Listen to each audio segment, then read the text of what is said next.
Sud Radio, il est 10h. Bonne fête avec Sud Radio. Et tout de suite, les dernières informations avec Clémence Lebary. Bonjour. Bonjour à tous. Frédéric Péchier reconnu coupable. La présidente de la cour d'assises du Doubs prononce le verdict ce matin. Cet ancien anesthésiste était jugé depuis le 8 septembre pour 30 empoisonnements, dont 12 mortels dans 2 cliniques de Besançon entre 2008 et 2017. On demande à Macron de dire non au Mercosur. Les mots ce matin sur BFM TV d'Arnaud Rousseau, le président de la FNSEA, qui doit être reçu demain matin par le Premier ministre Sébastien Lecornu. En attendant, des milliers d'agriculteurs convergent aujourd'hui à Bruxelles, alors que le traité de libre-échange avec les pays d'Amérique du Sud doit être validé par les 27 réunis pour un sommet européen. Et la mobilisation agricole contre la gestion de la dermatose nodulaire, elle ne faiblit pas, avec des barrages sur l'A63 en Gironde ou encore sur l'A64 autour de Toulouse, dans la ville rose où les éleveurs doivent manifester aujourd'hui sur le périphérique. Il était sous le coup d'un mandat d'arrêt depuis son évasion de la maison d'arrêt de Dijon le 27 novembre dernier. Le détenu de 19 ans a été interpellé ce matin par les forces de l'ordre à Marseille. Il était en cavale depuis 3 semaines après s'être échappé avec un complice. Ce dernier avait été arrêté 24 heures après en Saône-et-Loire. L'épidémie de grippe s'aggrave. Les différents indicateurs ont continué d'augmenter pour toutes les classes d'âge la semaine dernière et la situation ne devrait pas s'améliorer selon l'Institut Pasteur et Santé publique France. Un pic est ainsi annoncé pour la semaine de Noël. Cette épidémie devrait augmenter le recours aux soins pendant les vacances avec un fort impact potentiel à l'hôpital. Le code du travail sera bientôt plus sévère contre les consommateurs de drogue. Le ministre du Travail, Jean-Pierre Farandou, annonce vouloir inscrire dans le code du travail une interdiction générale et absolue de travailler sous l'emprise de substances psychotropes. Et puis en cyclisme, les organisateurs du Tour d'Espagne annoncent l'une des éditions les plus dures de l'histoire. La Vuelta s'élancera de Monaco le 22 août prochain et elle proposera 7 arrivées au sommet. Excellente matinée à tous. Dans un instant, mettez-vous d'accord, Valérie Expert. Pourquoi Banque Populaire est la première banque des entreprises ? Je suis chef d'entreprise et je passe trop de temps sur l'administratif. Heureusement, Banque Populaire propose un service accessible depuis mon espace client pour gérer factures et notes de frais très facilement. Du coup, je commence à anticiper la réforme sur la facturation électronique et je me consacre à ce qui compte vraiment, mes clients. Apporter des solutions innovantes, c'est ça, être la première banque des entreprises. Banque Populaire, la réussite est en vous. Étude Kantar PME PMI 2025. 14 banques populaires, première banque des PME. Voir conditions générales de banque à distance et tarifaires sur banquepopulaire.fr ou dans votre agence. Sud Radio, le 10h midi, mettez-vous d'accord, Valérie Expert. Bonjour à toutes et à tous. Jeudi 18 décembre, une actualité largement dominée par la crise agricole, un mélange entre la vaccination, l'abattage des bovins et puis les agriculteurs mobilisés contre le Mercosur. Vous voyez sur les différentes antennes les agriculteurs qui montent à Bruxelles ou qui descendent à Bruxelles. Je ne sais pas dans quel sens qui monte à Bruxelles, mobilisé. Est-ce que la France est suffisamment forte pour peser à Bruxelles et pour empêcher ce traité de Mercosur? Je disais que j'avais entendu et vu des banderoles sur certains tracteurs qui disaient le Mercosur c'est de la merde à coup sûr. Voilà, c'est ce qui était inscrit. Qu'en pensez-vous? Est-ce que vous craignez ce Mercosur? 0826 300 300. On parle de ce sujet principalement avec vous, avec Jean-Baptiste Moreau, porte-parole du think tank, Agriculture Stratégie. Vous avez été agriculteur, ancien député. Ariane Amadi, présidente de Kerman Consulting. Vous êtes spécialiste en communication politique. Bonjour. Mathieu Bloch, député UDR du Doubs. Bonjour. Avec vous, on va parler également de cette commission d'enquête sur l'entrisme islamique dans les partis politiques. Et puis on va parler également aussi de la commission d'enquête sur l'audiovisuel. Jean-Pierre Denis, bonjour. Vous êtes journaliste, écrivain, créateur de la lettre d'information Théopolitique. Alors, oui, c'est évidemment, ce sont nos agriculteurs qui dominent l'actualité et qui vont mobiliser toute la classe politique dans les jours qui viennent. Et on vous attend 0826 300 300 pour évoquer cet accord du Mercosur. Donc, peut-être avec vous, Jean-Baptiste Moreau, comment on en arrive là? La France était farouchement contre. On a vu Emmanuel Macron faire un pas en avant. De nombreux pays sont mobilisés. Enfin, quelques pays sont mobilisés. L'Italie, assez étonnamment, a rejoint hier la fronde. C'est pas très clair non plus, mais non. Oui, alors. Quel est l'enjeu? Alors l'enjeu, il est énorme puisque c'est un traité qui est en discussion depuis 25 ans. Hein. Donc les bases de négociation de ce traité ont été fixées il y a 25 ans. Autant vous dire que commercialement, le monde d'il y a 25 ans ressemblait pas franchement au monde d'aujourd'hui. Donc ce traité est complètement à côté de la plaque au niveau des enjeux aujourd'hui de souveraineté alimentaire, de traçabilité, de transparence, parce que l'agriculture sud-américaine a sans doute des tas de qualités, mais tout ce qui est transparence, traçabilité, c'est à peu près égal à zéro, voire moins que ça, alors que nos agriculteurs français et européens, on leur impose des normes au niveau traçabilité, au niveau méthode de production aussi, l'agriculture sud-américaine, les bêtes, elles sont hormonées. Le seul truc, c'est qu'ils arrêtent 6 mois avant l'abattage, comme ça vous n'avez pas de traces dans la viande, mais la réalité, c'est que normalement, on ne devrait pas importer déjà parce que déjà, il en arrive de la viande d'Amérique du Sud, en dehors du traité du Mercosur, on devrait déjà même pas les importer, puisque de fait, normalement, en Europe, depuis les années 80, les hormones sont interdites et sont aussi interdites à l'importation. C'est la seule chose qu'on a réussi à imposer au niveau du commerce international. Mais de fait, aujourd'hui, elle arrive quand même, cette viande, et elle est hormonée toute sa vie, sauf les 6 derniers mois, pour éviter d'avoir des contrôles positifs arrivés au port à Rotterdam. Donc voilà, ce traité du Mercosur, c'est un chiffon rouge absolu pour le monde agricole, mais même au-delà pour une bonne partie de la société. Pour le coup, en 2019, Phil Hogan avait annoncé, qui était commissaire à l'agriculture à l'époque au niveau du Commission européenne, une signature. Le président de la République, Emmanuel Macron, avait tout de suite, lors d'un sommet du G7, s'était plutôt félicité de cet accord. Et moi, j'étais intervenu sur une grande radio nationale, j'étais député, porte-parole d'En Marche à l'époque, pour dire combien c'était idiot de se féliciter de cet accord à partir du moment où il y avait l'agriculture dedans. Je veux dire, cet accord sera délétère pour le monde agricole, notamment pour le monde de l'élevage, qui est en crise aujourd'hui, est en crise structurelle depuis plusieurs dizaines d'années pour moi, parce que les crises de l'élevage successives, c'est le moteur de mon engagement, à la fois comme président de coopérative il y a plus de 15 ans, et comme député il y a 8 ans. Donc voilà, cette crise, elle n'est pas nouvelle, mais le Mercosur pourrait être l'étincelle effectivement dans la poudrière pour rendre incontrôlable la situation dans notre pays. Oui, c'est-à-dire que il y aura une mobilisation, les conséquences... Il y aura un déchaînement de violence, je pense, parce que c'est vraiment quelque chose qui va énerver, plus qu'énerver la base agricole de ce pays. Oui, appelez-nous 0826 300 300 si vous êtes agriculteur. J'entendais un agriculteur ce matin qui disait, en fait, nous, on a des produits qui sont interdits et on va importer des produits phytosanitaires interdits en France, et on va importer des produits qui vont... Par dizaines. Et puis l'Europe, c'est absolument jamais donner les moyens de contrôler, parce que les vrais contrôles efficaces, ça serait des contrôles sur place, sur les méthodes de production.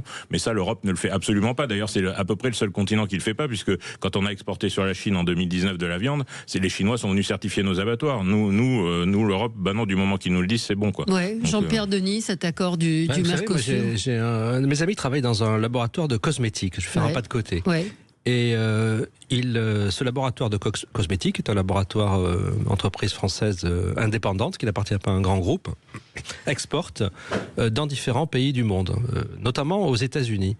Et il fait régulièrement l'objet d'inspections par les Américains qui viennent vérifier dans le laboratoire que la façon dont les crèmes solaires sont produites correspond au cahier des charges, à la législation américaine. C'est-à-dire que les Américains n'hésitent pas à venir contrôler chez nous la façon dont nous faisons nos produits. Et en réalité, c'est un lien avec la crise du monde agricole, c'est-à-dire que, pour faire le lien avec ce que vous disiez à l'instant, c'est-à-dire qu'à aucun moment, on ne va réellement aller avoir les mêmes exigences à l'étranger, notamment en Amérique latine, par rapport à ces productions, alors que nos agriculteurs, en effet, sont soumis chez nous à des normes qui sont par ailleurs souvent très utiles, mais aussi très contraignantes. Très contraignantes. Voilà. Mais on peut faire ce système-là qu'on évoque pour le monde agricole, que j'évoque là dans les cosmétiques. On a évoqué récemment les problèmes de ces colis qui arrivent de Chine, qui sont jamais contrôlés. Voilà, on est en train de découvrir, et moi j'avoue que je suis un peu ahuri, j'ai peut-être l'air idiot, mais à ce point-là. À ce point-là, on impose on s'impose à nous-mêmes des normes et on ne se soucie pas de réciprocité. Je crois que c'est le cœur du sujet. Après, je voudrais quand même mettre un petit bémol, parce qu'il faut rappeler que vous avez dit, à juste titre, qu'on était dans une négociation qui avait commencé il y a 25 ans. Le problème, c'est qu'on est justement en train de changer d'un système qui a longtemps bénéficié à l'agriculture française, qui était plutôt poussée à l'exportation, et qu'on est en train aujourd'hui de changer de modèle. Mais pendant 25 ans, 50 ans, on a poussé nous-mêmes à ce système-là. Donc c'est compliqué de débrancher ce qu'on a construit. Toutes les filières sont construites, ont une obligation d'exporter aujourd'hui. Je veux dire, pour les équilibres économiques des filières, je veux dire, expliquer qu'on va avoir une agriculture autarcique demain, c'est complètement lunaire et complètement en dehors des réalités économiques du monde agricole. Et voilà, donc d'où la difficulté. Ariane ? Oui, alors effectivement, il y a une crise agricole. Ce que je voulais juste dire, c'est qu'en revanche, les agriculteurs sont très populaires au sein de l'opinion publique. Bien sûr. Donc effectivement, c'est une petite note positive, mais c'est même intéressant politiquement. Il y a 92% des Français qui ont une bonne image des agriculteurs, ce qui est un chiffre aujourd'hui sur les... considérable par rapport à la défiance contre les politiques, les journalistes. C'est du jamais vu, quoi. Donc ça, c'est la première chose que je voulais dire. Et la seconde chose, c'est qu'il y a plus de 2/3 des Français qui sont en soutien aux agriculteurs puisqu'ils sont opposés à l'accord du Mercosur. Ce que moi, je trouve problématique d'un point de vue politique, c'est qu'on creuse toujours plus la défiance entre les agriculteurs et ceux qui décident pour les agriculteurs.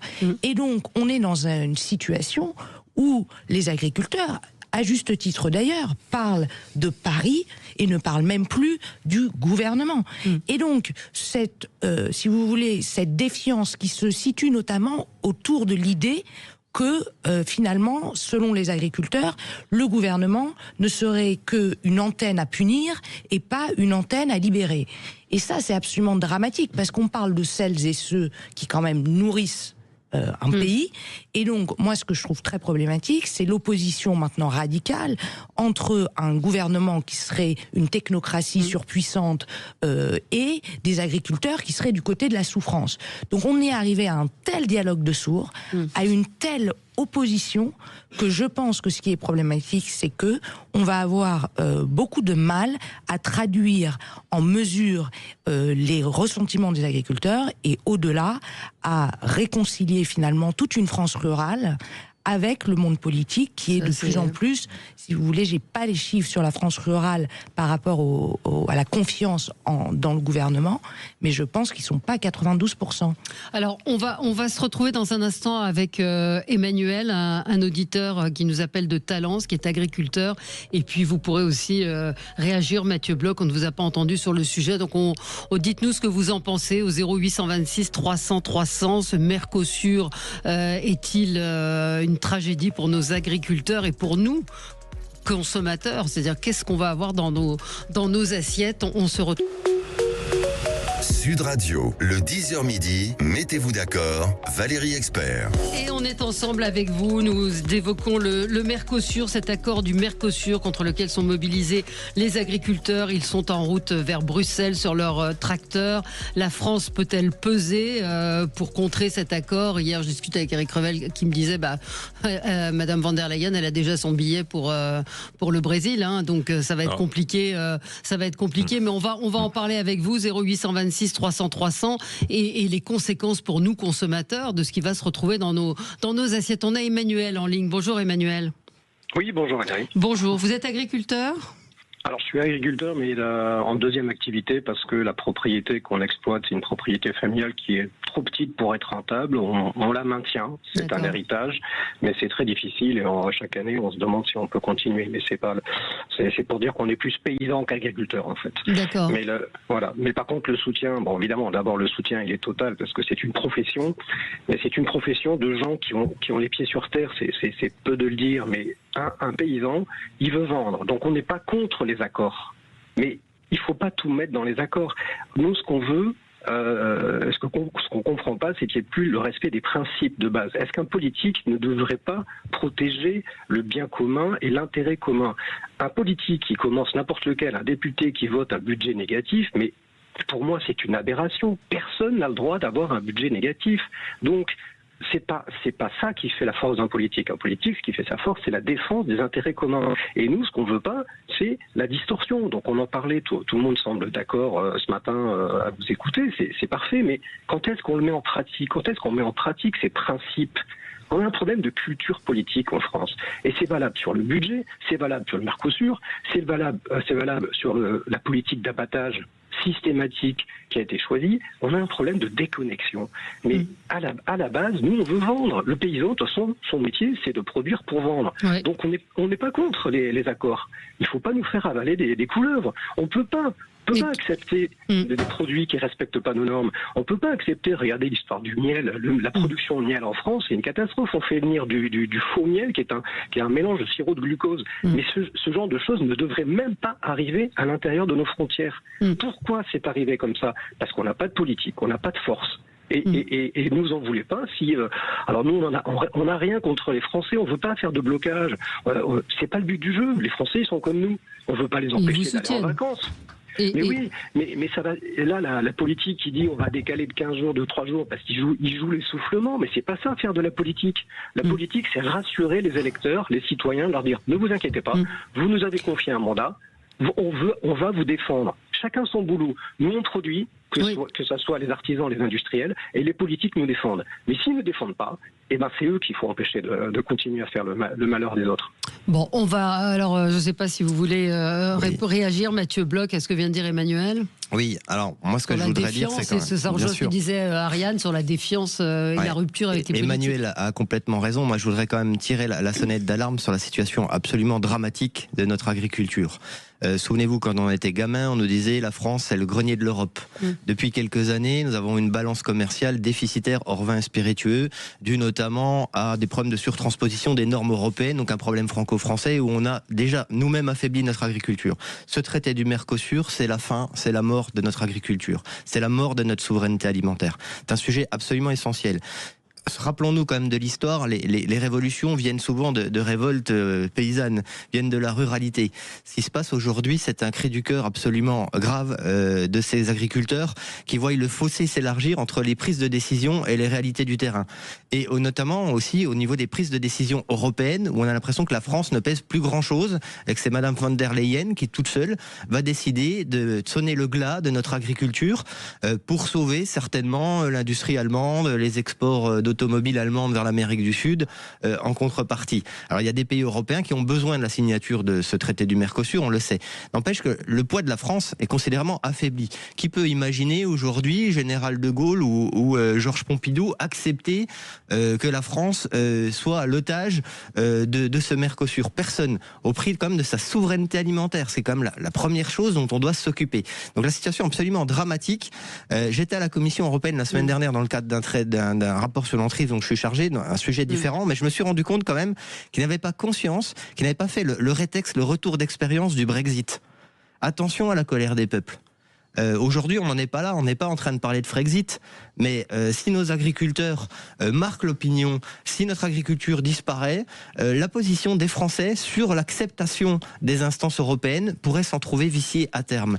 Et moi, j'alerte comme Madame von der Leyen sur ce qu'elle est en train de faire au mépris du peuple français. Elle a détourné la démocratie, vous savez, elle a scindé en deux le traité du Mercosur pour contourner l'avis des parlements des peuples européens. Et ça, c'est un déni démocratique majeur. Attention. Il faut quand même rappeler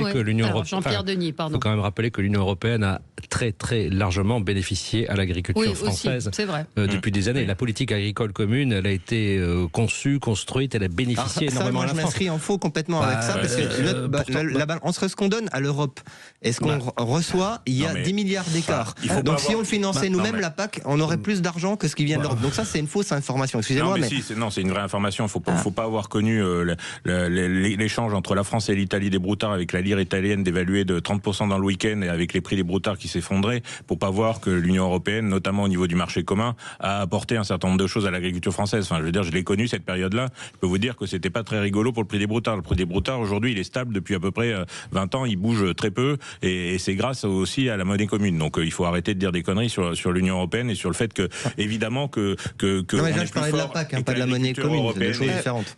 Heureusement que l'agriculture. Non, mais la PAC après il y a eu eu des avancées, et heureusement qu'elle a été là à une certaine période. Aujourd'hui, je pense qu'elle est un peu décalée par rapport aux objectifs de souveraineté alimentaire notamment. Je pense qu'il faudrait qu'elle soit revue en profondeur. Il y a une réforme en 2027. Le problème, c'est qu'on s'apprête à finalement recontinuer à faire la même chose avec un peu moins de budget. Donc effectivement, à mon avis, on va dans le mur si on continue comme ça au niveau de l'Union européenne, parce que parler de souveraineté alimentaire, c'est bien, et il faut y arriver, sauf qu'on met rien en place au niveau des politiques publiques pour y arriver. Donc, Ariane, je rebondis sur tout ce que vous disiez sur la nature du débat qui vient de se dérouler. Le vrai sujet sous-jacent, c'est qu'effectivement, on va dire, quand il y avait la PAC, est-ce qu'on entendait autant le sujet de la colère des agriculteurs? Qu'est-ce qui se passe aujourd'hui? Ce qui a changé, c'est la perception, au-delà des normes effectivement qui sont produites, de l'Europe. Aujourd'hui, on arrive à un ras-le-bol européen. Il y a un ras-le-bol d'Europe qui est absolument fondamental, et eu égard effectivement à la question des normes qui sont passées, etc., ça c'est le fond. Ce que je trouve dommage, c'est qu'en fait, c'est un point de non-retour là. On arrive quasiment à un point de non-retour, et où finalement l'Europe, qui hier apparaissait, si ce n'est effectivement dans les faits pas imparfaite, mais en tout cas on va dire rassurante, est aujourd'hui perçue comme la responsable du déclin et de la mort des agriculteurs. Donc moi, je suis pas une politique, donc je vais pas aller sur le fond vraiment de l'affaire, mais d'un point de vue de la communication politique, il y a un sujet à refaire un récit européen pour les agriculteurs, dans lequel il y a un minimum, de positivisme, et de confiance. Et de confiance. Alors, la France a essayé de convaincre un certain nombre de partenaires européens de s'opposer au Mercosur. On va voir s'il y a une minorité de blocage. Bon, l'Italie, c'est fluctuant, parce que Mélanie, une fois elle dit qu'elle est pour, une fois qu'elle dit qu'elle est contre. Alors, Emmanuel Macron aussi, ça ne vous a pas échappé? Alors, oui, on a réussi à le convaincre un peu plus durablement, parce que là, la France va voter contre, en l'occurrence. Donc, je suis pas le seul, mais on est quelques-uns à l'avoir convaincu de l'inutilité du Mercosur et de la dangerosité du Mercosur par rapport à l'agriculture française. Mais aujourd'hui, est-ce qu'il y a une minorité de blocage? Je sais pas, mais ce qui est une certitude, c'est que si le Mercosur passe au niveau européen, on fabrique dans les campagnes un sentiment anti-européen puissant qui va être compliqué à diminuer. Il est déjà là. On a Laurent en ligne qui nous appelle de Toulouse. Bonjour Laurent. Bonjour. Bonjour, vous êtes agriculteur? Oui, je suis agriculteur en agriculture biologique et je suis éleveur. Donc moi j'ai toutes mes bêtes en plein air. Je reviens un petit peu sur les problèmes qu'il y a au niveau de la maladie, la fièvre noduleuse. Là. En gros, on risque d'être, on nous dit que le Mercosur va être un problème pour nous, mais je pense que ce que veulent pas les agriculteurs, c'est être justement la variable d'ajustement des 1 à 2% de viande qui va être amenée d'Amérique du Sud. Et sur notre secteur, on ne produit pas vraiment de céréales, et je voudrais mettre en parallèle un problème, c'est-à-dire un problème qui a été évoqué mais qui n'est pas mis en avant. Vous avez un virus, mais végétal, qui touche les producteurs de sucre du nord de la France. Et ces producteurs du sucre du nord de la France, eh bien, demandent la réintroduction de produits chimiques ultra dangereux qui ont été supprimés. Les nicotinoïdes. Et par contre, on ne va pas leur mettre 5 camions de CRS, parce que ces nicotinoïdes, eux, ils ont un lien direct avec la santé humaine, alors que notre maladie, elle a été prouvée. Moi, je reviens sur ce que disent les vétérinaires, même si je partage pas tous leurs avis. Notre maladie, elle n'a aucun lien avec l'humain, aucun risque par rapport aux humains. Voilà. Par contre, ça permet de déstabiliser un marché qui se portait très bien, et ça permet aussi de mettre en péril des exploitations familiales. Et ces exploitations familiales sont sûrement le moyen, la variable d'ajustement qui permettra au Mercosur d'amener sa viande sur notre territoire. Alors, ça fait réagir ce que vous dites, Laurent. Jean-Baptiste. Je voudrais tordre le cou à ce qui s'est propagé un peu sur les réseaux sociaux et ce qui a été pris pour argent comptant par une partie du monde agricole sur le fait que cette maladie, elle serait là pour faire de la place aux importations. Si c'était, la stratégie, non plus exactement, la stratégie de lutte contre cette maladie serait là, avec l'abattage total des foyers infectés, serait là pour faire la place au Mercosur. Si c'était vraiment ça la stratégie du gouvernement, ce qu'il faut qu'il fasse surtout, c'est laisser développer la maladie. Parce que le développement de la maladie, c'est à peu près 5% de mortalité. Ce qui ferait sur un territoire comme la France à peu près 800 000 bovins adultes morts à la fin de l'année. Donc je peux vous dire que ça fait beaucoup plus de place que le fait d'essayer de lutter et d'éradiquer cette maladie. Donc ça c'est une rumeur qui est partie sur les réseaux sociaux, qui est complètement conne. Quand on a un minimum les pieds sur terre et les pieds dans les bottes, on sait bien que c'est la maladie et le développement de cette maladie qui au contraire va tuer un paquet de bovins, et c'est pas le fait de lutter contre qui tue les bovins. Il faut arrêter avec ce truc de fake news, mais il y en a à l'appel et certaines sont plus réalistes que celles-là. Et même moi, j'ai dû aller vérifier dans les ouvrages scientifiques si c'était vrai ou pas vrai, parce qu'on nous abreuve d'imbécilité. Il y a des manipulations de masse qui sont mises en place sur les réseaux sociaux avec des vétérinaires formés en 48 heures sur X et qui sont capables, et qui m'apprennent à moi le métier d'éleveur. J'étais 17 ans éleveur. Il y en a qui m'expliquent comment faut élever des vaches quand même, qui habitent à Paris ou Petite Couronne, quoi. Ouais. On va y revenir dans un instant avec vous. On va continuer ce débat. On aura Mathieu qui nous appelle de Toulouse, qui est céréalier et qui voulait également réagir. On parle de cet accord du Mercosur et on pourra parler aussi de la défiance vis-à-vis des scientifiques qui vis-à-vis de cette maladie. Mais nous jouons à l'approche de Noël tous les jours sur Sud Radio, toutes les heures. Vous pouvez gagner de très beaux cadeaux. Et ce matin, c'est un bon d'achat de 200 € pour le site Maison Scarlett. C'est la marque de boîte à bijoux. Donc pour vos colliers, boucles d'oreilles, montres, vous pouvez gagner de magnifiques boîtes à bijoux. Bon d'achat de 200 €. Et pour cela, il faut envoyer sapin par SMS au 7 20 18. À tout de suite. Et on vous attend, agriculteurs ou consommateurs français, à propos de cet accord du Mercosur. Est-ce que vous craignez l'arrivée de produits qui ne sont pas conformes à la législation française, justement, dans nos assiettes? 0826 300 300. À tout de suite. Sud Radio, mettez-vous d'accord, Valérie Expert. Sud Radio, d'accord, Valérie Expert. Alors, on est avec vous sur Sud Radio. On parle de cet accord du Mercosur. L'Italie s'est joint à la France, visiblement, qui va voter contre cet accord de libre-échange. Néanmoins, Madame van der Leyen semble déterminée à le signer. Est-ce que la France sera suffisamment puissante? Laurent voulait réagir à ce que vous disiez. Laurent, notre agriculteur bio de Toulouse. Bonjour. Alors, Laurent, on vous écoute. Qu'est-ce que vous vouliez dire? Bonjour. Oui, non, je voulais juste avoir un droit de réponse sur ce qui a été annoncé. C'est pas une question de nombre de vaches. C'est pas qu'on refuse la vaccination ou qu'on refuse de se soigner. Moi, le premier. La seule chose qu'il y a, c'est que ça déséquilibre un marché qui se portait très bien. Et à l'heure actuelle, ce marché-là risque de faire hésiter beaucoup d'agriculteurs à repartir dans l'élevage.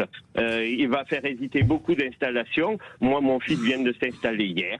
Et je peux vous assurer que l'investissement de 218 000 € qu'il a fait pour s'installer, ça lui crée quelques sueurs froides de voir que les marchés se cassent la gueule, parce qu'à l'heure actuelle, les marchés sont bloqués. On ne pourra pas vendre jusqu'au mois de février. Il y a beaucoup d'éleveurs, quand je les croise à droite à gauche, qui vaccinent, mais pour l'instant, ils savent que rien ne circule.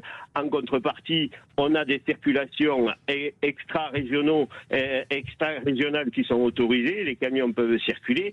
On n'est pas sur une maladie comme la fièvre afteuse, où on ne serait même pas à niveau de blocage. On est plutôt sur une maladie qui se transporte par les transports de camions. Je pense que les attaques qui ont été faites sur ces personnes qui se disent, moi je suis en plein air, qui se disent un peu qui se disent coincés maintenant, sont disproportionnés. Je peux vous assurer que je suis pas un complotiste et je suis contre le complot. Je ne suis pas là pour... je veux pas dire que l'État va être mis en l'air, mais par contre, on va affaiblir nos positions économiques au point de vue de la région. Non mais c'est sûr que non mais ça je suis d'accord avec vous. Sur l'arrivée de la maladie, évidemment que l'arrivée de la maladie c'est une catastrophe, ça va avoir des impacts économiques et qu'on l'éradique ou qu'on vaccine, de toute façon il y aura des conséquences économiques, parce que évidemment que nos partenaires, notamment à l'export, l'Italie, va en profiter pour faire la pression sur les prix, qu'on vaccine, surtout si on vaccine de façon généralisée, on va signer un accord avec eux, mais ça sera plus... Si, on pourra peut-être exporter, parce qu'on va arriver à négocier un accord avec eux, ils en ont besoin des veaux. Sauf qu'ils vont nous expliquer, oui, mais vous êtes plus indemne, donc on va pas vous les payer le même prix. Enfin, je connais ça par cœur, je dis, en tant que président de COP, j'ai bien connu. Donc ils vont vous dire, ouais, mais vous êtes plus indemne, donc on les paye pas le même prix, donc les prix vont baisser, effectivement. Alors que depuis 3-4 ans, effectivement, les prix dans la viande bovine allaient beaucoup mieux que ce qu'on a connu par le passé. Donc effectivement, c'est une catastrophe économique que l'arrivée de cette maladie sur le territoire. Ça, on est complètement d'accord avec Laurent. Oui. Merci Laurent, merci d'être intervenu. Oui, ce que vous évoquez à l'instant, c'est aussi le fait qu'il y a une agriculture extrêmement spécialisée, avec des bêtes qui circulent énormément selon les différents âges, et c'est aussi pour ça qu'on est obligé de prendre ces mesures. D'abattage. Voilà, donc c'est très de dépeuplement. J'ai vu que c'était le mot exact. Encore une fois, de détricoter ce système. Et moi, il y a une chose qui m'a frappé. Je voudrais quand même dire, je connais aussi bien le monde agricole du Sud-Ouest, la famille dans l'élevage, ovin, bovin. Enfin, je les entends souvent. Ce qui m'a frappé, c'est que cette fois-ci, il y a eu des agriculteurs, je dirais, de tous bords qui se sont révoltés. Ça va de la Confédération paysanne à la coordination rurale. Et c'est la question, en fait, c'est pour ça que cet épisode-là, il est révélateur d'autre chose. C'est un malaise existentiel dans l'élevage en France. Aujourd'hui, on a un monde de l'élevage qui est en train de disparaître. Ils sont vraiment poussés à bout et ils ont l'impression qu'on leur porte le coup de grâce. Et je crois que c'est surtout ça. Il faut savoir que l'abattage total, c'est un traumatisme dont aucune somme économique peut. C'est des travails de génération et de génération. Surtout, moi, j'étais dans la sélection. C'est des troupeaux qui sont sélectionnés par mes grands-parents, par mes parents. Donc, évidemment que l'abattage total d'un cheptel, c'est un traumatisme. Vous n'avez aucune somme financière qui va compenser ça. Ça n'existe pas. Alors, on a Mathieu en ligne de Toulouse. Bonjour Mathieu. Bonjour. Bonjour. Vous êtes agriculteur. Vous êtes dans quel secteur ? Alors moi voilà, je suis jeune agriculteur installé hors cadre familial, donc parti de zéro depuis 10 ans, en céréales et une partie en vente directe en poule pondeuse. Et en fait, moi je voulais intervenir parce qu'au-delà du Mercosur et ce qu'on connaît actuellement avec la DNC, c'est l'ensemble des productions agricoles qui sont touchées en céréales. Ça fait 3 ans qu'on travaille en dessous de nos prix de revient. Et ce qui fait particulièrement râler les agriculteurs en général, toute production confondue, c'est qu'on nous met en compétition avec des produits qui ne respectent pas les mêmes normes que nous. Je vais prendre juste l'exemple pour nous, Sud-Ouest, on fait beaucoup de blé dur pour la production de pâtes, par exemple. Les Canadiens arrivent à amener du blé dur à Marseille moins cher que nous, départ de nos fermes, et arrosé au glyphosate quelques jours avant la moisson. C'est strictement interdit. Et comment c'est possible ? Mais il n'y a pas de contrôle, il n'y a pas de contrôle parce que la céréale, aujourd'hui, elle est sur un marché mondial. Il faut savoir qu'un céréalier comme moi, tous les jours, est indexé à la bourse à Chicago et reçoit un prix tous les matins de sa production.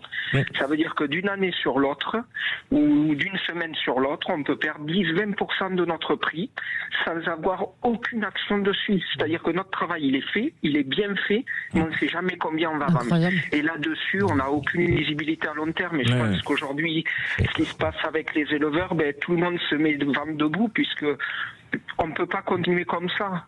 Sur Occitanie, il faut savoir qu'on a à peu près, on a perdu 14% de notre cheptel, on a plus de 100 000 hectares en déprises agricoles. Des prises agricoles, c'est simplement, on les met en herbe, parce que c'est pas rentable. Et ça n'affole personne. C'est insensé. C'est ça qui me fait râler, quoi. Et les jeunes, on ne les attirera pas. C'est pas vrai, ils ne viendront pas dans ce métier. On n'a aucune visibilité à long terme. La seule chose, c'est d'arriver à construire de vraies filières et où le gouvernement protège un peu nos frontières alimentaires, finalement. Mathieu, mais c'est insensé ce que vous dites, parce que nous qui sommes pas, qui pour le coup, qui connaissons pas votre métier, quand on entend ça, on tombe de l'armoire. On tombe de l'armoire de se dire qu'il y a du blé canadien qui arrive arrosé au glyphosate et qui concurrence le blé français. Mathieu. Ce monsieur a totalement raison, et c'est pour ça qu'on est extrêmement inquiet sur ce Mercosur, parce que quand on nous dit on est en train de négocier des clauses miroirs, mais en fait on se dit elles seront inapplicables à l'autre bout du monde. On n'est pas capable de faire des contrôles. On ne contrôle rien. On impose des normes à nos agriculteurs comme nulle part ailleurs dans le monde, et on importe des choses et on contrôle rien. Enfin, c'est complètement lunaire. Donc il faut évidemment qu'on instaure réellement maintenant un protectionnisme européen, que les produits qu'on importe respectent les normes qu'on impose nous-mêmes à nos producteurs. Sinon on s'en sortira jamais. J'ai écrit l'article 44 de la loi Egalim quand j'étais rapporteur de cette loi, qui interdit à la vente et à la circulation en Europe Europe tout produit qui correspond pas aux normes. Ça, c'est dans la loi Egalim que j'ai votée en 2019. Si la loi n'est pas appliquée, qu'est-ce qu'on fait? C'est ça le problème. Moi, ce que je trouve aussi problématique d'un point de vue de ce que peut faire le politique, c'est qu'en fait, si on écoute ce qu'on dit sur ce plateau ce matin et les différents auditeurs qui interviennent, j'ai l'impression qu'en termes d'imaginaire, ça me rappelle à un discours qu'on a pu avoir sur l'industrie. C'est-à-dire qu'on est dans un truc, et quel est en fait dans ce discours-là ce qui est insupportable pour les gens? Il y a deux choses. Un, c'est le sentiment qu'ils sont en dehors de tout contrôle ou de toute maîtrise sur leur destin. C'est-à-dire quelque chose qui leur arrive, évidemment émanant du politique, donc c'est là où c'est un problème de démocratique et de crise de défiance, et c'est ce que vous disiez, et c'est ce que disait, je sais pas, je pense que c'était Laurent, sur le fait qu'il y a des produits canadiens qui arrivent avec le glyphosate. Mathieu, pardon, excusez-moi, il dit, on n'y peut rien. Et ça, politiquement, c'est mortel. C'est absolument mortel, puisque vous avez posé la question de savoir s'il n'y avait pas une possibilité de contrôle. La puissance politique. Voilà. Et donc ça, c'est la première chose, et je trouve que c'est vraiment... Et pour le coup, en termes de colère...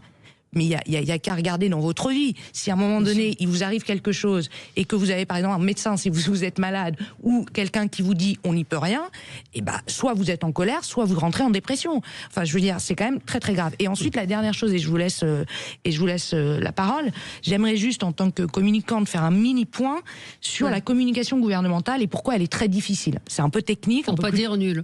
Oui, mais c'est un peu technique, mais quand même. Comme je l'ai dit au début de cette émission, les agriculteurs sont très... dit. Vous êtes spécialiste en communication politique, donc vous savez Quand vous êtes au gouvernement aujourd'hui, qu'est-ce qui est difficile? C'est que vous avez une popularité des agriculteurs qui fait qu'en réalité, il est très difficile de condamner la colère, même si vous devez condamner quand il y a des dérapages, etc., parce que vous représentez l'ordre public. Et donc, vous êtes dans une ligne de traverse où, la communication sur le pouvoir de l'Europe est impossible, parce qu'aujourd'hui, le sentiment de défiance est hyper fort. 2, vous savez que les agriculteurs sont soutenus, donc vous pouvez objectivement pas y aller comme un bourrin sur le mode c'est terrible, qu'est-ce qu'ils font. Et 3, on va en parler tout à l'heure sur la question de la science, c'est hyper technique. C'est-à-dire que moi, encore une fois, je suis communicante. Si demain je devais conseiller le gouvernement pour expliquer de manière simple tout ce qu'on est en train de se dire sur l'élevage, sur en fait les prix, tout ça c'est hyper compliqué au niveau de l'opinion publique. Donc quels sont les messages positifs aujourd'hui que vous pourriez faire passer simplement sur ces sujets? Très difficile. Moi, je voudrais rebondir là-dessus. Vous avez totalement raison sur les manquements de la communication du gouvernement dans le cadre de la crise de la DNC. Parce que moi, je connais bien la ministre Annie Genevard qui vient de mon département. C'est pas quelqu'un qui se lève tous les matins en ayant des envies de génocide de vaches. Qu'on soit très clair, contrairement à ce qu'on peut voir sur les réseaux sociaux, on voit des horreurs à son sujet.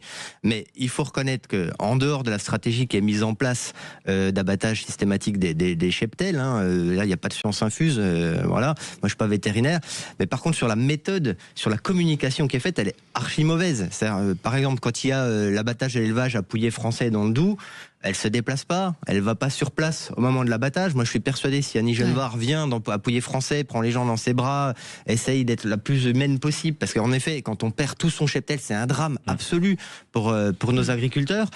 Qu'elle vient directement avec son chéquier pour qu'il y ait une indemnisation, alors qu'à l'heure où je vous parle, c'est toujours pas fait. La famille Lhomme n'est toujours pas indemnisée, elle n'a même pas la valorisation encore du cheptel qui a été abattu. C'est très lent. Et qu'au lieu de ça, on envoie des chars, on envoie des gendarmes, on envoie des gendarmes mobiles. C'est complètement lunaire. On a l'impression qu'il y a un État qui est fort avec les faibles et faible avec les forts. Et ça rejoint ce que vous disiez tout à l'heure, avec l'impression que les politiques, finalement, il y a une faiblesse de la politique. On est incapable de les protéger contre le Mercosur. Parallèlement à ça, par contre, pour l'abattage des vaches, on est capable d'envoyer des gendarmes pour faire abattre les bovins.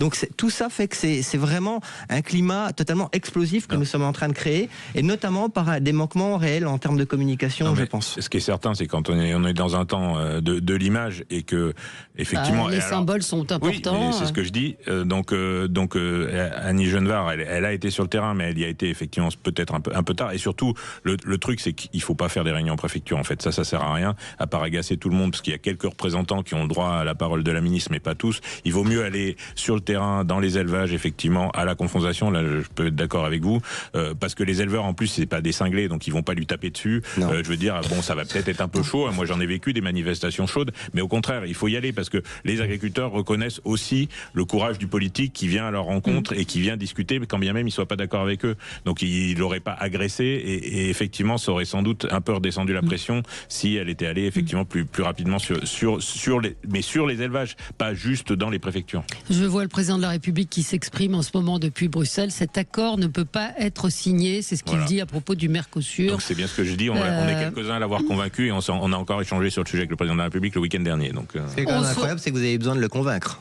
Oui, parce qu'il avait changé d'avis il y a 3 semaines. C'est quand même assez lunaire qu'il ait besoin d'être convaincu. Pas tout à fait, c'est un peu... Allez, on se retrouve dans un instant avec vous. On va parler de l'audiovisuel public et d'une autre commission d'enquête avec vous, Mathieu Bloch, celle de l'entrisme politique, de l'entrisme, la commission d'enquête sur les liens entre partis politiques et islamisme dont vous étiez le rapporteur. À tout de suite.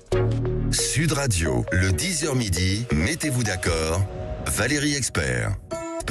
Voilà, le président de la République qui s'exprime donc depuis Bruxelles. Mercosur, le compte n'y est pas, on n'est pas prêt. Le compte n'y est pas, cet accord ne peut pas être signé. Donc, est-ce qu'on a aujourd'hui les moyens? Qu'est-ce qui va se passer concrètement? La France dit non, la Pologne dit non, la Hongrie dit non, l'Italie non, a priori. L'Italie, je suis pas sûr. L'Irlande dit non. Mais qu'est-ce qui va se passer? C'est quoi? C'est la majorité? C'est-à-dire si vous avez Pologne, Hongrie, France, Italie et Irlande, il y a une minorité de blocage, l'accord n'est pas validé.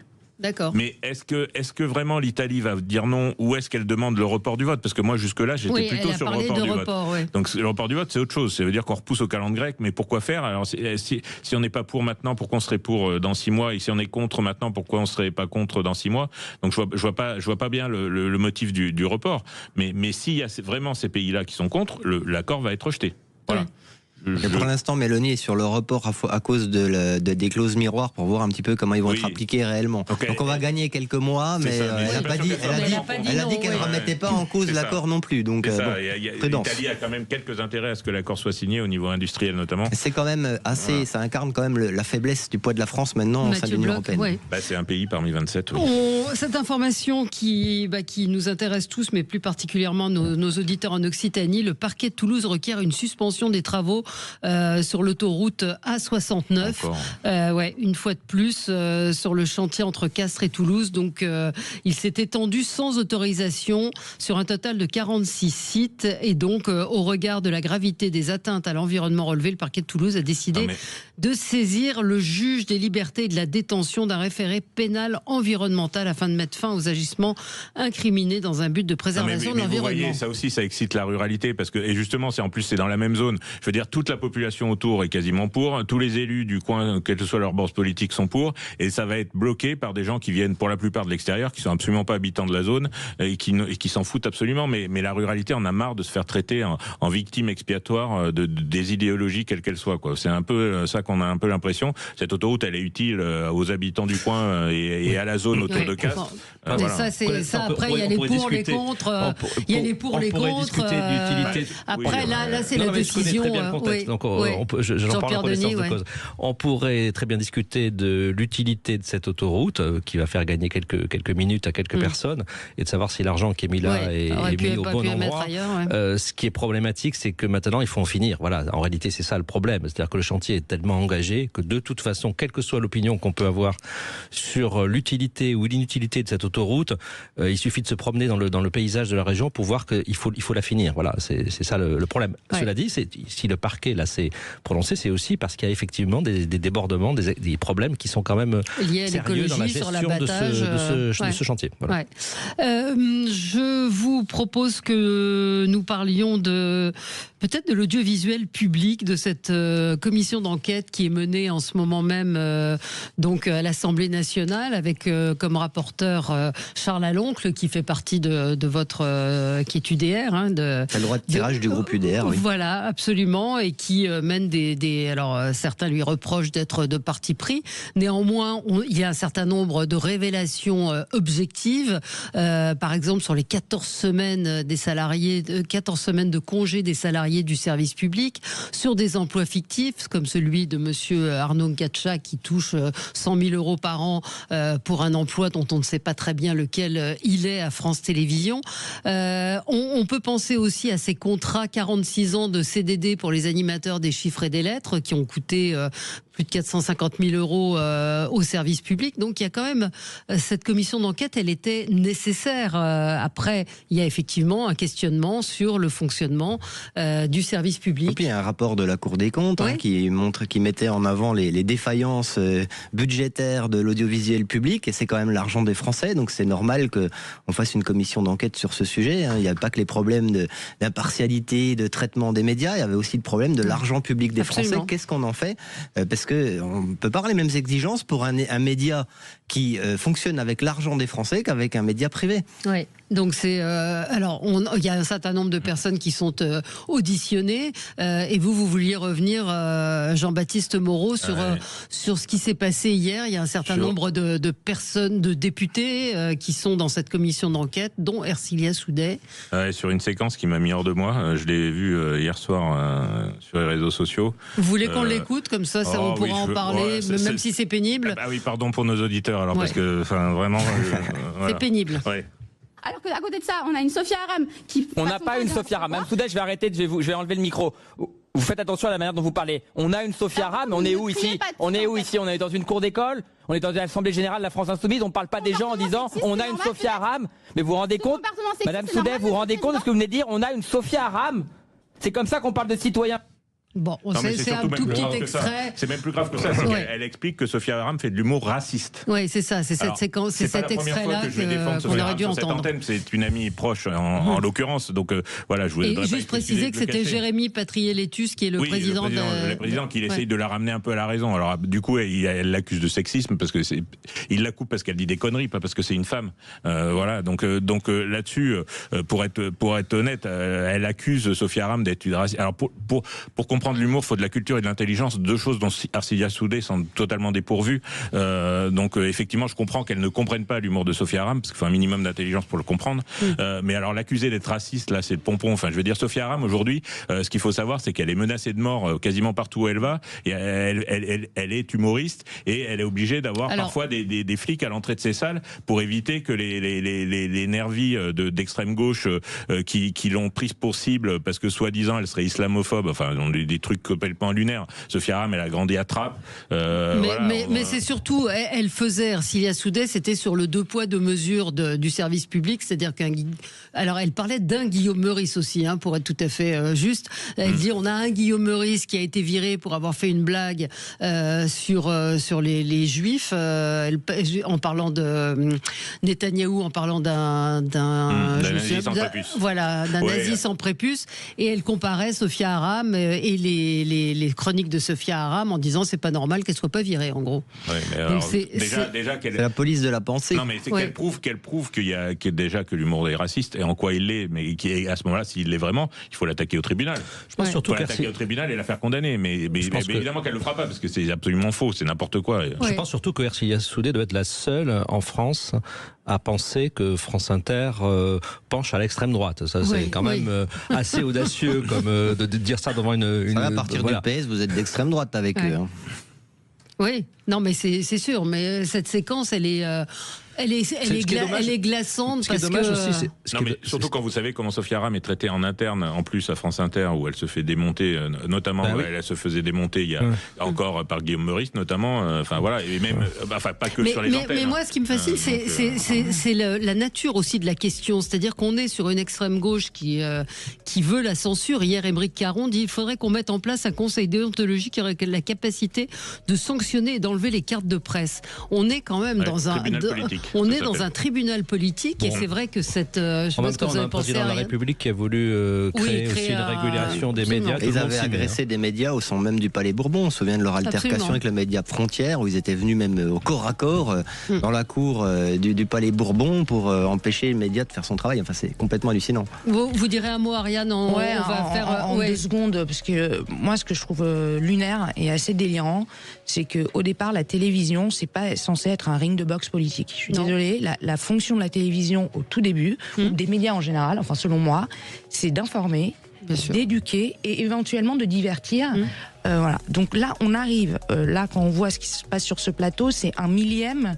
En gros, en termes de caisse de résonance de ce qui peut se passer au niveau de la société. C'est-à-dire que maintenant, on est en train de soutenir, quels que soient en tout cas les bords politiques, telle ou telle personnalité comme des leaders d'opinion, alors que je veux juste dire qu'on est sur de la télévision, de la radio, publique ou privée d'ailleurs, il y a plus ou moins d'opinions, et que c'est déliant, qu'on arrive à une polarisation du débat qui fait qu'on peut même plus parler, attention, excusez-moi, du contenu.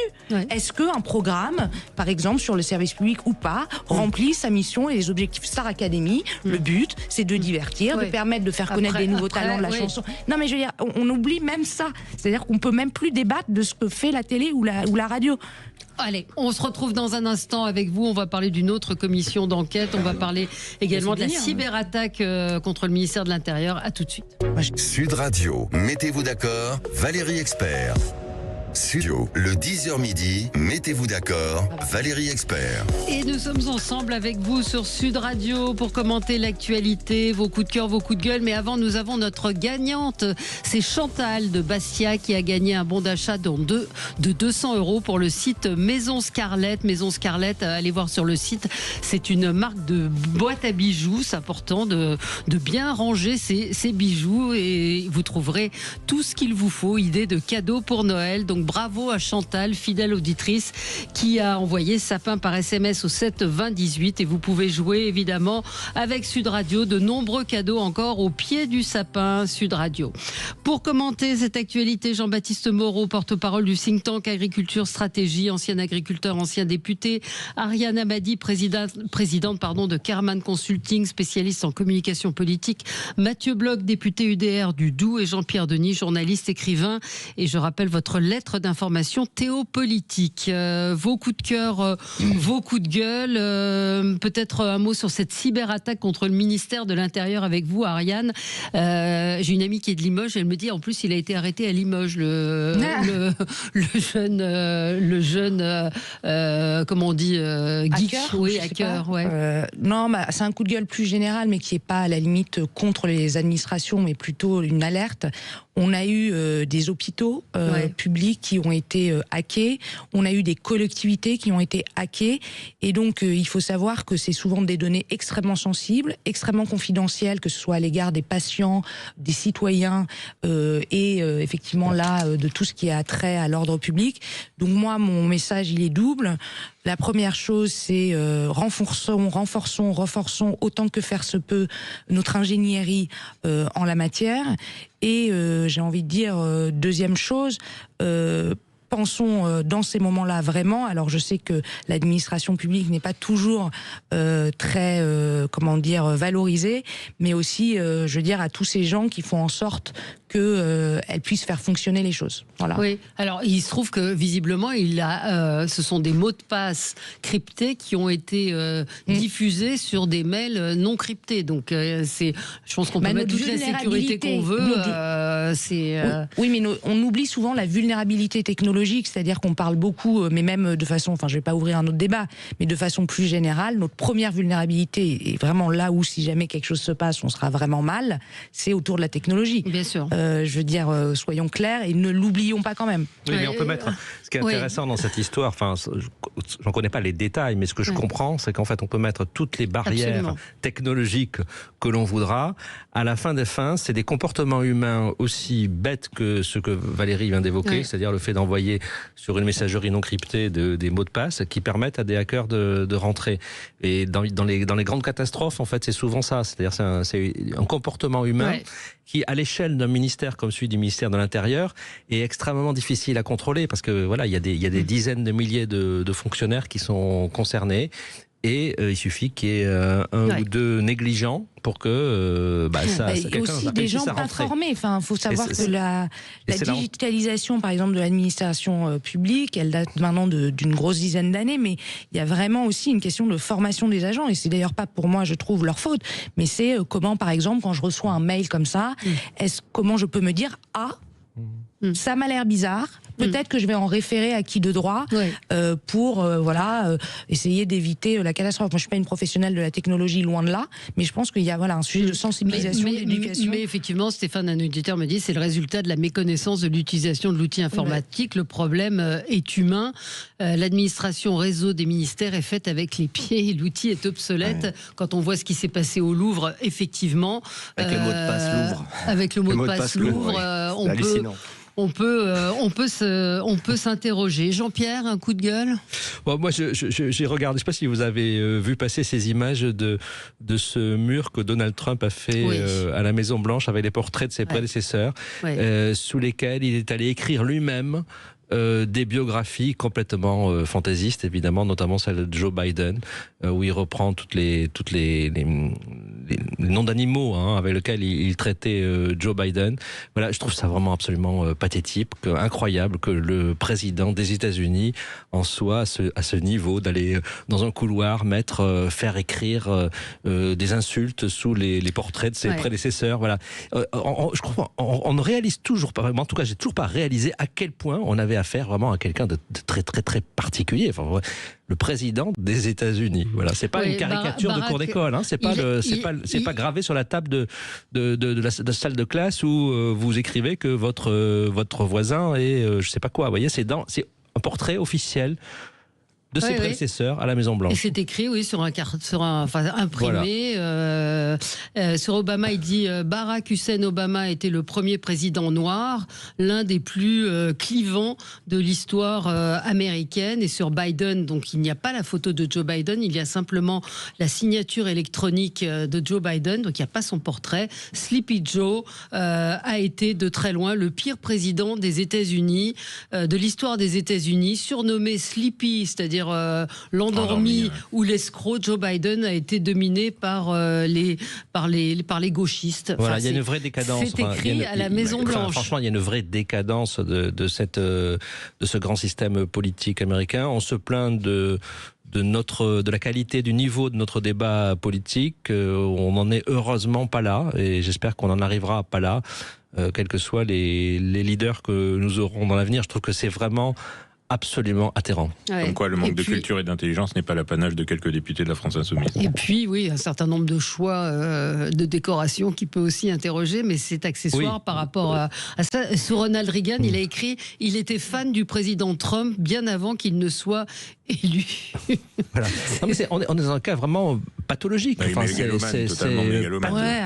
Réellement pathologique. Ariane ? Après, pour utiliser une expression un peu commune, il est en roue libre. Donc en fait, Donald Trump, ce qui choque, c'est qu'en fait, il fait des choses qui apparaissent, un peu logiques, mais deux, qui à chaque fois repoussent les frontières de ce que nous, on conçoit être un président de la République normal, guillemets, mais en tout cas classique.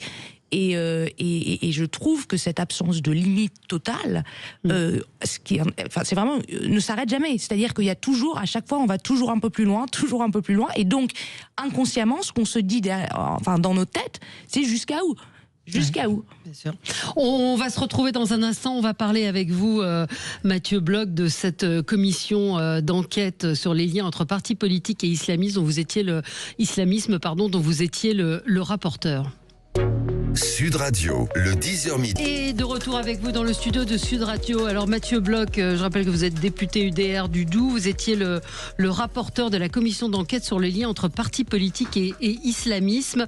La commission a accusé hier dans son rapport la France insoumise de proximité avec des individus propageant l'idéologie islamiste. Qu'est-ce que vous vouliez nous dire plus précisément ?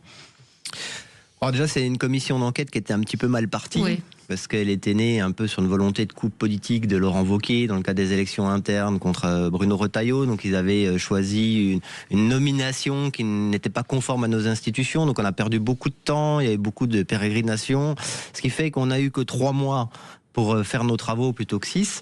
Mais je pense qu'on a plutôt bien travaillé en 3 mois, puisqu'on a réussi à faire 29 auditions, dont 3 ministres, des chercheurs, et les services de l'État, des GSE, des GSI, services de renseignement, services de la préfecture de Paris, etc. Tout ce qui est en résumé, on n'a pas démontré de lien conjoncturel, de lien structurel, organique ou financier entre des partis politiques et la mouvance islamiste dans notre pays, en tout cas pas à l'heure où on se parle, et dans le cadre des possibilités d'investigation des services de l'État qui sont limitées, comme vous le savez, par l'article 4 de la Constitution. Vous ne pouvez pas faire vraiment d'enquête sur les partis politiques, et c'est tant mieux, parce que dans une démocratie, il ne manquerait plus qu'on ait une police politique. Néanmoins, il y a des liens très clairs, conjoncturels, électoralistes, entre des personnalités politiques dans notre pays et la mouvance islamiste. Et tout ça a été exacerbé notamment depuis les attentats du 7 octobre, les terribles attentats du 7 octobre en Israël, où autour de la défense d'une cause commune, qui peut être une cause totalement légitime, et qui est totalement légitime, qui est la cause de la défense du peuple palestinien et des malheurs qui le touchent, finalement, on a eu des rapprochements entre certains élus et des personnalités proches des mouvances islamistes pro-Hamas. Et ça, c'est une difficulté majeure qui montre l'évolution de la pensée, notamment des insoumis, sur ces sujets. On a auditionné Jean-Luc Mélenchon, alors on a beaucoup parlé de la forme, mais pas beaucoup du fond. Un peu, parce qu'il a un peu tenté d'apaiser, oui, mais ce qui est intéressant, c'est ce qu'il a dit, c'est pas trop la forme qu'il a mis. On a pu voir quand même qu'il y avait une évolution très claire de la pensée profonde, politique de Jean-Luc Mélenchon, qui à 15 ans était quand même plutôt qualifié de quelqu'un qui était presque un religieux laïcard, qui nous disait le voile c'est un instrument de soumission de la femme, qui aujourd'hui vient nous dire finalement que le voilement des fillettes ça pose pas trop de problèmes, que c'est la responsabilité des parents. Quelqu'un qui a aussi beaucoup évolué sur le terme d'islamophobie, qui vous savez aujourd'hui est un vecteur d'entrisme, parce qu'on a une façon d'utiliser le terme islamophobie d'une façon exacerbée, ce qui fait qu'au final on a tendance à défendre la cause des islamistes en créant une islamophobie de façade qui n'existe pas vraiment dans notre pays, puisque aujourd'hui on a une recrudescence très forte des actes antisémites depuis les attentats du 7 octobre d'une façon totalement exponentielle. Par contre, les actes anti-musulmans qui sont répréhensibles exactement de la même façon que les actes antisémites, c'est pas le sujet, sont au même niveau que les actes antichrétiens. Donc il n'y a pas une forme d'islamophobie prégnante dans la société française, c'est faux. Par contre, ils s'en nourrissent et finalement ils sont les vecteurs de l'islamisme là-dedans, et ils nourrissent aussi un sentiment profond d'antisémitisme dans l'ensemble de la société française, qui est absolument dangereux, ce qui clive aujourd'hui notre société. Et on a quand même des concitoyens de confession juive aujourd'hui qui préfèrent s'expatrier, quitter notre pays pour aller en Israël, qui est quand même pas les meilleures conditions de vie, qui vivent entre des barbelés dans des conditions de paix très relatives, plutôt que de vivre dans notre belle République et avec les valeurs qu'on doit défendre. C'est absolument dramatique. Mais ça va donner quoi, cette commission d'enquête? Quelles vont être les suites, elles sont très concrètes. Moi, j'ai fait j'ai rédigé cette semaine 12 propositions de loi qui vont sortir la semaine prochaine, qui reprennent les 35 préconisations de la commission et les recommandations de la commission d'enquête. Ça va toucher divers secteurs. Je pense notamment aux élus locaux, où on va proposer que pour la validité des permis de construire sur les constructions des lieux de culte, on ait un avis non plus simple des préfets comme c'est aujourd'hui, et uniquement sur une base d'analyse urbanistique, mais sur une base d'analyse plus large par rapport aux valeurs de la République, en avis conforme du préfet, donc avec un transfert de la responsabilité de prise de décision vers l'État plutôt que vers les élus locaux, et puis un meilleur accompagnement, une meilleure formation des élus locaux pour faire face à ces écosystèmes d'entrisme qu'on voit et qui sont quand même très inquiétants juste en amont finalement des élections municipales. Jean-Pierre Denis. Le communautarisme, il est pratiqué par des élus locaux de tous bords depuis pas mal d'années. C'est pas une découverte. Ça va être intéressant de voir comment ça se traduit aux prochaines élections municipales. Il y a aussi des villes comme Strasbourg où c'est carrément à visage découvert que ça s'exprime, ce communautarisme. Voilà, donc ça va être intéressant de suivre ces élections municipales et de voir ce qui se passe dans ce cadre-là, où il y a un vrai enjeu. À Saint-Ouen, où la candidate des écologistes a dû se retirer sous la pression communautaire parce qu'elle était lesbienne et qu'on lui a demandé de... Et puis vous avez le fils de l'imam Iqwissem également dans le Nord municipal, qui est à la tête d'un groupe d'action. Cédric Brun, elle est fille. Non, mais Jean-Luc Mélenchon fut autrefois effectivement un véritable laïc, l'époque où il soutenait Charlie Hebdo, l'époque, enfin voilà, quasiment tout au long de sa carrière politique, mais effectivement il a totalement vrillé depuis 7 à 8 ans, et les seuls vrais laïcs qui restaient à la France Insoumise, c'était Alexis Corbière qui s'est fait purger à la méthode purge stalinienne il y a quelques temps. Donc effectivement, la France Insoumise, il y a un souci avec ça, c'est-à-dire que je sais pas, effectivement, je pense pas qu'il y ait de lien concret avec les islamistes. Par contre, ils servent les intérêts des islamistes en traitant la population arabe, d'ailleurs même pas musulmane, parce que c'est pas parce qu'on est d'origine arabe ou de morphotype arabe ou de nom à consonance arabe qu'on est musulman, déjà pour commencer. C'est pour ça que moi je rejette absolument le terme d'islamophobie, parce que ce qui existe, c'est du racisme, et toutes les populations d'origine arabe ou enfin qui sont françaises, hein, mais d'origine arabe en sont victimes, qu'ils soient musulmans ou pas musulmans. C'est pas du tout l'enjeu. Par contre, ce qui est certain, c'est que les islamistes, ils veulent rassembler derrière eux l'ensemble des populations d'origine arabe et des populations musulmanes, en leur expliquant que finalement la France, la République, elle est contre eux, elle est opposée à eux, elle les déteste, et donc il faut qu'ils servent la cause des islamistes et de l'islam politique pour se défendre. En ça, la France Insoumise joue leur jeu effectivement en essayant de faire du clientélisme bas de gamme avec une partie de la population française qui est intégralement dans la communauté nationale, quoi qu'on en dise, ils font partie de la communauté nationale, de la République et du cadre républicain et de notre cadre républicain. Voilà, c'est pas une population à part, c'est une partie de notre population. Oui, Marianne. Moi, ce que je trouve dommage, c'est que on est dans une communautarisation des stratégies électorales de tous bords. Hier, quand vous étiez communicant politique et que vous travailliez, quel que soit le bord honnêtement politique des personnes concernées, vous travaillez sur la défense de valeurs collectives et sur comment une personnalité pouvait incarner un système de valeurs collectives. Et il y avait effectivement des oppositions, en gros, entre droite et gauche, et puis enfin toutes les nuances de droite, toutes les nuances de gauche.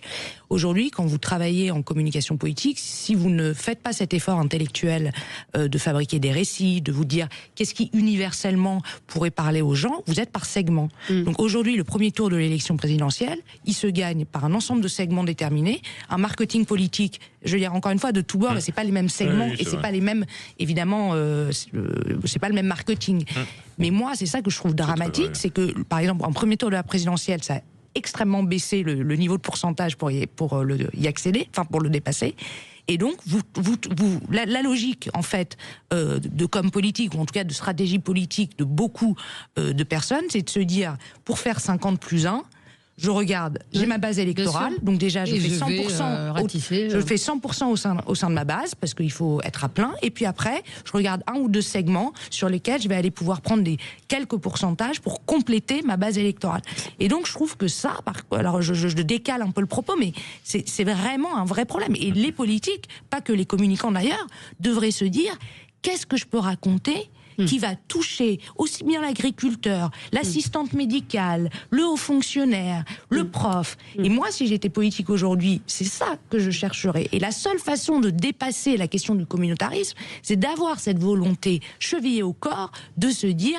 Quelle histoire je peux raconter? Qui est le père Castor de demain, quoi? Non, mais je partage complètement ce que vous êtes en train de dire, et on peut faire le lien avec notre premier sujet d'ailleurs, c'est que aujourd'hui la communication politique est devenue du marketing commercial, et donc on n'a plus aucune vision de moyen et long terme développée par des hommes politiques. Aujourd'hui, on regarde les prochaines élections, qu'est-ce qui va nous faire gagner, mais c'est ça dont le monde agricole, ça dont le monde agricole souffre, qui est l'agriculture, c'est la culture du temps long, parce que sur une exploitation, vous prenez des décisions qui impactent à 10 ans, 15 ans, 20 ans. Et vous avez des politiques en face qui vous parlent dans 6 mois, l'année prochaine, mais qui sont incapables de développer une vision et ce qu'il faut faire pour arriver à cette vision pour les 10 ou 15 prochaines années. Et ça, on en crève. Enfin, vraiment, on en crève dans ce pays, et on détruit l'universalisme, et on fait du clientélisme. Alors, voilà. Qui a toujours existé par ailleurs. Le clientélisme, faut pas non plus dire avant... au niveau politique local, mais avant, on avait au moins des politiques nationaux qui étaient capables de s'extraire de ces contingences, on va dire, quotidiennes, pour proposer une vision. Aujourd'hui, on n'a plus ça, ça n'existe plus. Qui a eu une vision? On se souvient de l'élection d'Emmanuel Macron, il disait le projet c'est pas important, ce qui compte c'est la com. Non, ça c'est pas vrai, Non. Il y avait un vrai projet en 2020, depuis on peut déplorer qu'il n'y en ait pas trop. Oui, mais il n'y a pas eu vraiment de, je sais pas qui avait la préoccupation du peuple français quand vous regardez sur les sur du temps long, on remonte au général de Gaulle. Non, moi je trouve que François Mitterrand avait quand même une vision, Jacques Chirac dans un autre registre, il y avait quand même des... François Mitterrand, il est un peu responsable de la merde dans laquelle on est. J'ai pardon de le dire aussi brutalement. Je partage ou pas la partager, mais il avait une vision. Ce que vous venez de dire, mais les politiques, je suis pas sûr qu'ils façonnent, en fait, je suis désolé de le dire devant un élu et non, mais parfois les élus de terrain sont plus concrets. Façonnent, en fait, l'imaginaire national. Je me dis que ça marche peut-être dans l'autre sens. Or, on est dans une société qui est complètement en archipel, qui est complètement éclatée, et donc, de fait, c'est la société qui est constituée comme ça aujourd'hui. Donc, c'est très difficile d'arriver par-dessus cette société complètement éclatée. C'est à la fois complètement nécessaire, c'est ce que vous disiez, mais c'est aussi très difficile parce qu'en fait, on est dans une société qui est beaucoup plus archipélisée qu'elle ne l'était il y a 20 ans ou 30 ans. Vous avez raison, d'ailleurs, la représentation nationale en est un petit peu le calque, finalement. Elle est complètement décimée, mais c'est la représentation du peuple français et c'est finalement assez représentatif des divisions. Mais moi, je pense que, par exemple, moi, je pars du principe que dès lors qu'on a une parole publique, même là sur Sud Radio, dans une radio, vous passez à la télévision, etc., le moment où vous avez sur un échelon de téléspectateurs ou d'auditeurs qui vont de la ruralité à la France périphérique, au super urbain, et qu'il y a une parole où vous avez tous ces auditeurs ou toutes ces catégories de téléspectateurs à un moment où ils se disent « Ah tiens, lui ou elle, ça veut dire que vous avez chopé quelque chose. » Et je crois qu'en revanche, ça doit être une volonté permanente du politique d'avoir ce spectre large et de se dire « Moi, mon but, c'est ça. C'est d'avoir une parole qui puisse toucher le prof, le directeur de TPE. Ils n'ont pas les mêmes préoccupations, non, ni les mêmes... mais c'est à nous, mais c'est au politique. C'est comme ça qu'on gagne une élection présidentielle. C'est ça, c'est trouver un socle commun. C'est l'horreur. Et les images qui nous parviennent en ce moment de Bruxelles font état de tensions assez fortes avec des gaz lacrymogènes et des affrontements qui sont en train d'avoir lieu. 10 000, ça vous fait tous, c'est Jean-Pierre Denis, 10 000 agriculteurs qui sont là pour protester contre le Mercosur. Merci à tous les quatre. Dans un instant, Olivier Mine sera avec nous. À tout de suite. Sud Radio. Sud Radio. Parlons vrai. Parlons vrai. Sud Radio. Parlons vrai. Les Chevaliers du Fiel, 17h, 18h sur Sud Radio. Et qu'est-ce que tu penses des grèves d'Air France ? Je suis pour. Et pourquoi ?